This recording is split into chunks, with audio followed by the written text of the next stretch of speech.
Jayashree enterprises द्रोण पत्रावळ नाश्ता प्लेटचे उत्पादक। आमच्याकडे सर्व प्रकारच्या पेपर पत्रावळ द्रोण नाश्ता प्लेट होलसेल दरात मिळतील।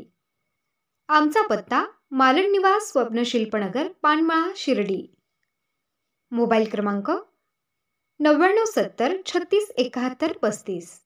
दुहेरी हत्याकांडाने शिर्डी हादरली असून 2 साई संस्थांच्या कर्मचाऱ्यांवर तसेच शिर्डीतील तरुणावर ड्युटीला येताना प्राणघातक हल्ला झाल्याची खळबळजनक घटना घडली आहे।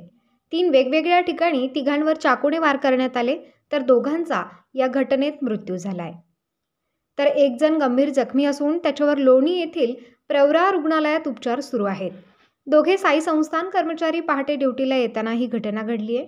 3 वेगवेगळ्या ठिकाणी तिघांवर वार झाल्याची प्राथमिक माहिती मिळत असून शिर्डीत तिघांवर चाकूने वार झाल्याने शिर्डीत एकच खळबळ उडाली आहे। सुभाष साहेबराव घोडे साई संस्थान कर्मचारी, घटना घडली करडोबा नगर चौक। नितीन कृष्णा शेजूळ साई संस्थान कर्मचारी, घटना घडली साकुरी शिव, तर कृष्णा देहरकर राहणार श्रीकृष्णनगर यांच्यावर लोणीतील प्रवरा रुग्णालयात उपचार सुरू आहेत। शिर्डीत कायदा सुव्यवस्थेचे धिंडोडे निघाले असल्याचे चित्र बघायला मिळत असून ग्रामस्थांनी घटनेची माहिती दिल्यावर पोलीस कर्मचाऱ्यांनी अपघात सांगून त्या घटनेकडे दुर्लक्ष केलं। यामुळेच पुढील घटना वाढल्या असल्याचं ग्रामस्थांचं म्हणणं असून शिर्डी पोलिसांवर कारवाई करावी अशी मागणी नातेवाईक आणि ग्रामस्थांनी केली आहे। माजी खासदार विखे पाटलांनी शिर्डीला साई संस्थांच्या रुग्णालयात येत नातेवाईकांची भेट घेतली असून ज्या पोलीस कर्मचाऱ्यांनी अपघात म्हणून माहिती दिली त्यावर आणि पोलिसातील दोषी कर्मचारी अधिकाऱ्यांवर कारवाईचा सुजय विखेंनी इशारा दिला असून तात्काळ आरोपींना अटक करण्यात येईल अशी देखील ग्वाही सुजय विखे यांनी दिली आहे। तुम्ही घेतली अत्यंत दुर्दैवी घटना ही सकाळी 4 वाजता पहाटे अशा प्रकारे चाकूनी वार करण्यात आले। खरं तर अशी घटना पहिली कधी घडलेली नाही।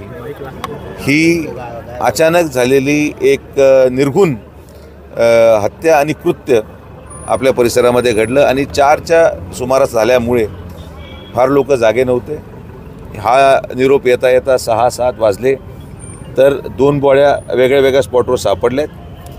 एक आता आमच्या प्रवरा मेडिकलला उपचार घेतोय, तो धोक्यातून बाहेर यावा कदाचित ही अपेक्षा अजून मला माहीत नाही, डॉक्टरांशी मी बोललो नाही।